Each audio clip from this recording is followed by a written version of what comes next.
Look at that beauty. Guys, I just stepped out to the other room to pull out my jars out of the microwave. And when I came back into the kitchen, that amazing scent of this jam just hit my face in the most beautiful way. Oh my goodness, guys. I really am singing an ode to this jam, but it's worth it. This jam is just fantastic.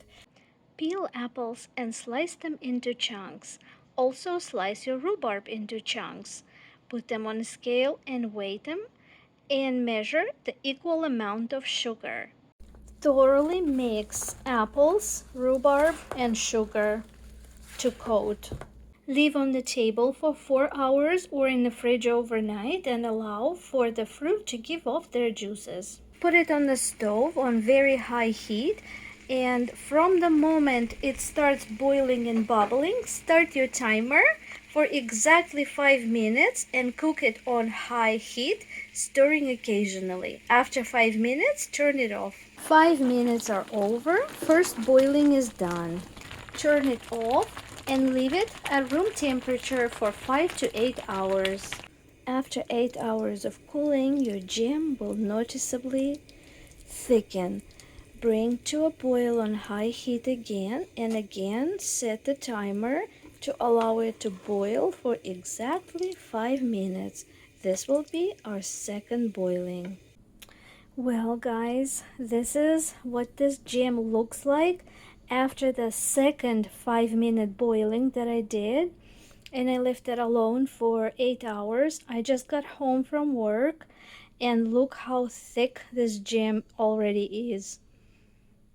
And I just tried it and the flavor is the bomb. Look how thick. Now see, this doesn't fall off the spoon.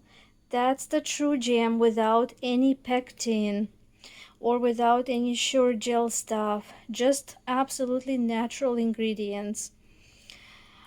I can't describe to you how flavorful, how delicious it is. Just the rhubarb and apples. Right now it's time to spice it up with a little bit of cinnamon and a little bit of lemon juice, and that's completely up to you. You can skip it because apples and rhubarb are very flavorful on their own, but I do like to add just a very light sprinkling of cinnamon, and lemon juice also is optional. You can add 1-2 tablespoons. And my jars are sterilizing, so I wash them really good in very hot water in the sink, and then I microwave the jars on high for 4 minutes. That's how I always sterilize them. And I boil the lids for 1-2 minutes in rolling boiling water, and that's enough. But yeah, I'm about to add the seasoning, the cinnamon, and bring it to boil for the final time. Again, 5 minutes on high heat. 5 minutes from the point it starts bubbling really good and boiling. And this jam will be ready to be jarred.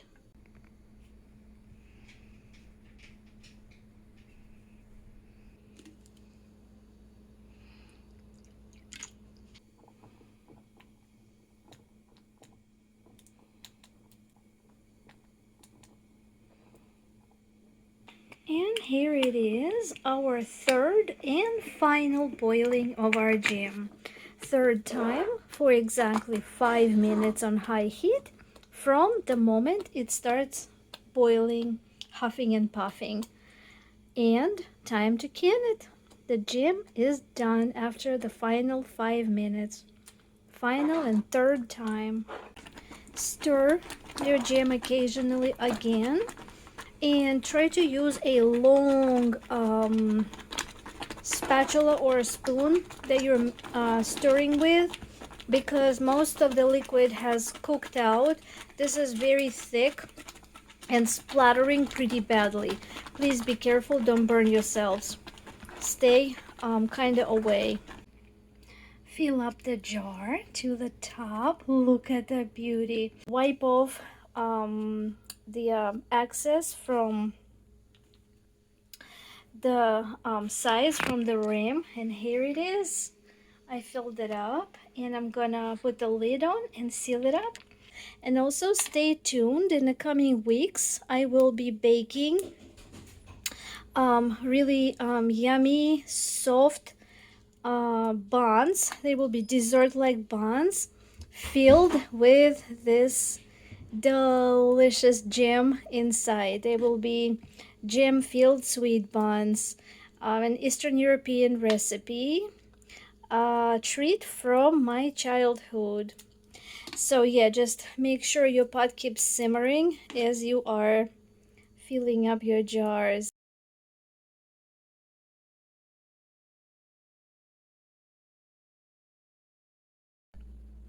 Guys, this is the morning of next day after I jarred my rhubarb apple jam, and there was a little bit left that didn't fit in my jar. So I want to show you the next day what happened to our rhubarb, how much it thickened. Look at that.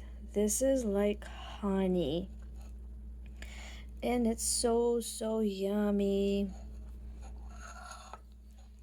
The thickness is there, and think about it, guys. We achieved this without any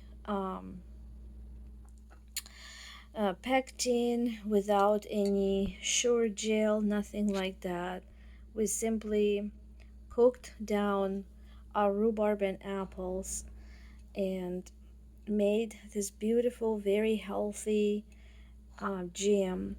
This is our final result. I'm super pleased, super happy, and I hope you guys also. If you've never made jam and you're worried that I'm just going to waste the ingredients, this 3 times 5 formula that I shared with you is absolutely foolproof. My grandma made this jam generations, before I made it, and like everybody in the neighborhood, when it's jam season, everybody knew this 5 times 3 recipe. So basically, um, cover it with sugar overnight so it will give off juice. In the morning, boil for 5 minutes on high and turn it off. Let it cool till evening. In the evening, boil it on high for 5 minutes, turn it off, leave it alone until the next morning. And the next morning, boil it on 5 minutes on high, turn it off, and jar it. So it's like a 2-day process, but the morning of next day is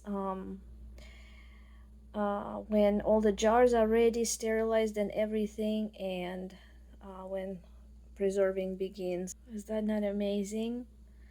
Apple slices kind of caramelized and rhubarb cooked down. So good. Y'all should make some.